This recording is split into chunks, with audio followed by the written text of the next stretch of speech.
পুরুলিয়া শহরে বেআইনি নির্মাণ, পুরো আইনকে বুড়ো আঙুল দেখিয়ে বহুতল। শহরের 12 নম্বর ওয়ার্ডে বেআইনি নির্মাণ চলছে। বহুতল তৈরিতে 5 তলা পর্যন্ত পুরো অনুমোদন, কিন্তু বেআইনি ভাবে 6 তলা তৈরি হচ্ছে, এমনটাই কিন্তু অভিযোগ উঠছে। প্রমোটারের বিরুদ্ধে অভিযোগ আনছেন আবাসিকরা। অধিকাংশ মিলে কমপ্লেন করেছিল, সব সিগনেচার করা আছে, সবারই পাঠিয়েছিলাম। আর শেষকালের দিকে আমি ওদের বিহাফে লেখালেখি করতাম আর কি।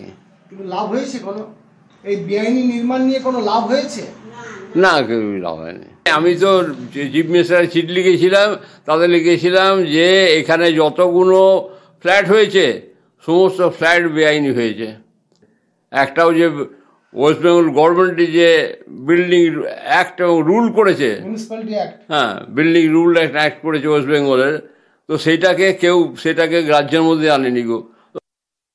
19 সাল থেকে আমরা মুভমেন্ট শুরু করি। প্রমোটার সাহেব আমাদের ডিডের প্রমিস অনুযায়ী করে দেয়নি। এছাড়া G+4 আমাদের ডিড থাকে, সেই ডিডে G+4 উল্লেখ আছে। তারপর দেখি একটা তলা নির্মিত হচ্ছে এবং সেটা বিক্রি হচ্ছে। তখন আমরা কোর্টে যাই চেয়ারম্যান স্যারের ইয়েতে। তারপরে আমাদেরকে ডিভিয়েশনগুলোকে ক্লিয়ার করতে বলেন। সেটা এখনো অবধি পুরসভা থেকে কোনো রকম আমরা সদুত্তর পাইনি। আমরা আশাবাদী ফ্ল্যাটের যে অবৈধ নির্মাণ এবং যে বকেয়া কাজগুলো আছে যেগুলো আমাদের ডিডের, সেগুলো হয়ে যাবে বলে।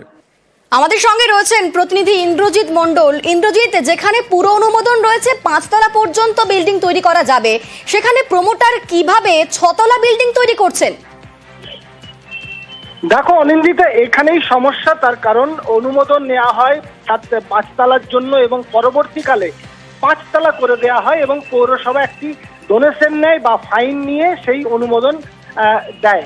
ফলে এই যে বেনিয়ম, সেই বেনিয়মের বিরুদ্ধেই এবার পুরুলিয়া পৌরসভার এলাকার 12 নম্বর ওয়ার্ডের রাধাকৃষ্ণ অ্যাপার্টমেন্টের যারা আবাসিক, তারা এবারে আদালতের দ্বারস্থ হয় এবং আদালত নির্দেশ দেয় একেবারেই ওয়েস্ট বেঙ্গল মিউনিসিপ্যালিটি অ্যাক্ট 1993 218 প্রয়োগ করার। সেক্ষেত্রে এই যে বেআইনি নির্মাণ, যেখানে 12 ফুট রাস্তা, 2 ফুট ড্রেন দেখানো হয়েছে, সেখানে বহুতল করা যেতে পারে না, পুরোটাই বেআইনি বলে দাবি করছে। অন্যদিকে সেল ডিডে যে প্রতিশ্রুতি দেওয়া হয়েছিল, সেল ডিডে যে কথা বলা হয়েছিল, কমন প্যাসেজ বা যে আবাসিকদের যে প্রতিশ্রুতি দেওয়া হয়েছিল, সেগুলোও রাখেনি প্রমোটার। ফলে এই সব নিয়েই একেবারেই আদালতের দ্বারস্থ হয়। আদালত ইতিমধ্যেই নির্দেশ দিয়েছে 218 মিউনিসিপ্যালিটি অ্যাক্ট 218 প্রয়োগ করার।